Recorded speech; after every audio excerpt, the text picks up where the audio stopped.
Next presenter is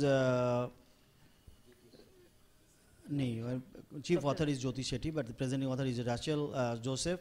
Diagnostic ability of GCIPL in glaucoma and its correlation with RNFL and optic nerve head parameters.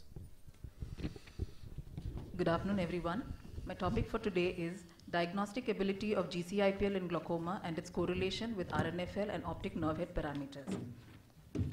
Glaucoma is a chronic optic neuropathy which is characterized by the pathological loss of the retinal ganglion cells and is associated with clinically recognizable alteration in the optic nerve head and the retinal nerve fiber layer.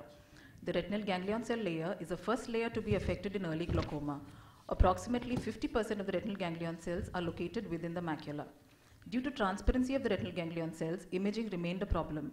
Histologically, GCIPL is the next best layer that can be used to quantify the retinal ganglion cells, which came into reality with the advent of the newer OCT machines.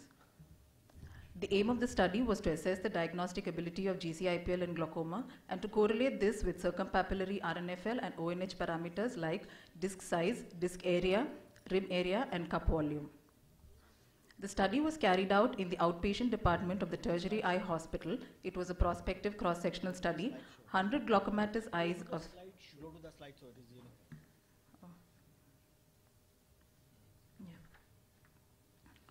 The study was carried out in the outpatient department of a tertiary eye hospital. It was prospective and cross-sectional.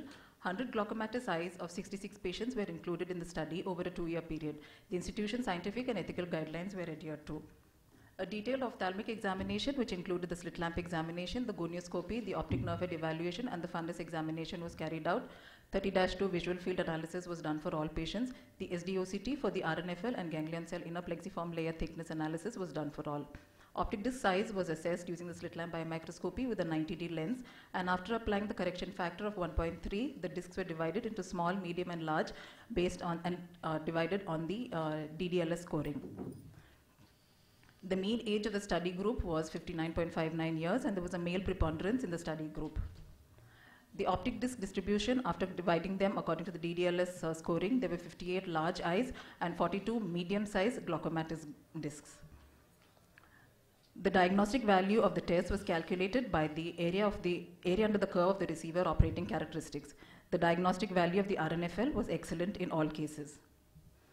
The similar finding was seen while analyzing the diagnostic ability of the GCIPL in all cases. This was also excellent in all cases. In large discs, the diagnostic ability of the RNFL and the GCIPL was excellent. Medium discs also showed an excellent diagnostic capability between the RNFL and the GCIPL. The Pearson correlation was used to study the significance between the RNFL thickness and the perimacular GCIPL thickness.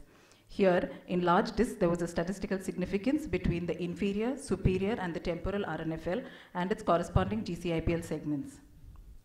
In medium discs, only the temporal RNFL correlated with the corresponding GCIPL segments. Correlating the RNFL and the GCIPL with ONH parameters. Mean RNFL thickness showed a significant correlation with the rim area in large and medium discs. Mean GCIPL thickness, however, showed a significant correlation with rim area in large discs only. Other factors like disc area and cup volume did not show any correlation with RNFL thickness or the GCIPL thickness. Mean RNFL thickness and mean GCIPL thickness showed a good diagnostic ability in large and medium discs. This is due to the non-uniform distribution of the RNFL as they converge onto the disc.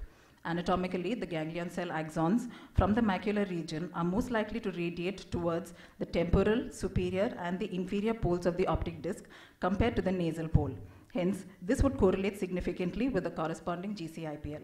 And a weak correlation is observed between the nasal RNFL and the corresponding GCIPL segment. Correlating the RNFL thickness and the GCIPL thickness with the optic nerve head parameters. Mean RNFL thickness did not show any significant correlation with the optic disc area and the cup volume in all discs. However, mean RNFL showed a statistical significant correlation to the rim area.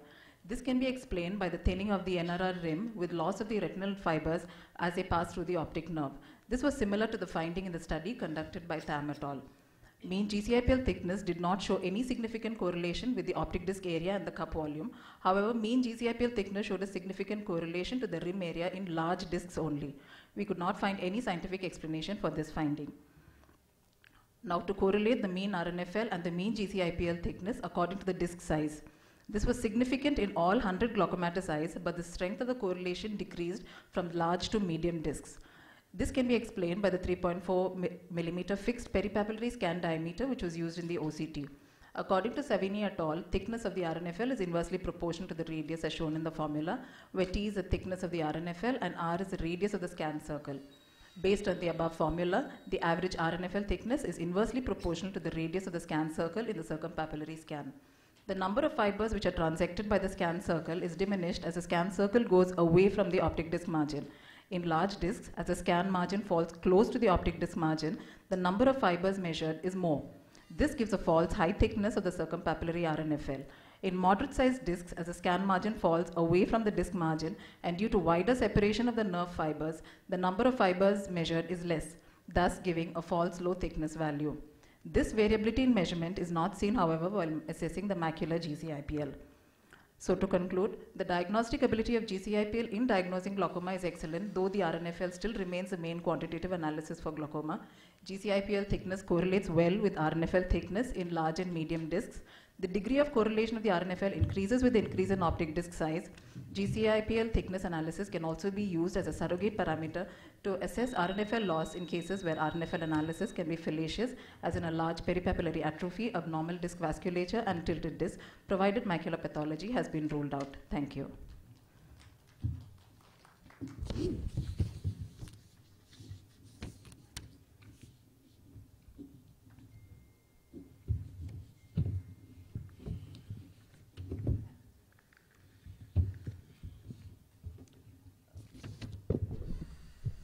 One small question. You said you assess the size of the disc on basis of 90-day examination. Yes, sir.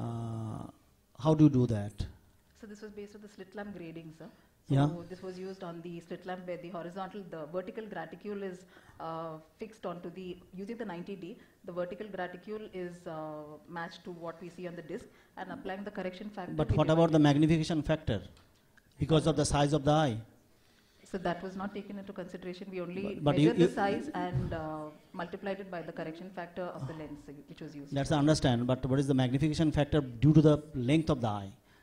Because the high marks will be giving the Yes, sir. higher Yeah. disc. We have not included that. That We is, just directly. The actual length should have been measured Yes. along with it. Yes.